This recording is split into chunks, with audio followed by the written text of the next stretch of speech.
Que ens ha cridat l'atenció del partit d'avui, que ha tingut com a protagonistes el Tata Martino i Xavi Hernández.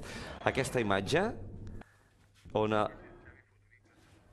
el Tata sembla que li està com donant explicacions tècniques, no? Sembla que és l'entrenador que es justifica davant del jugador. Jo no dic que sigui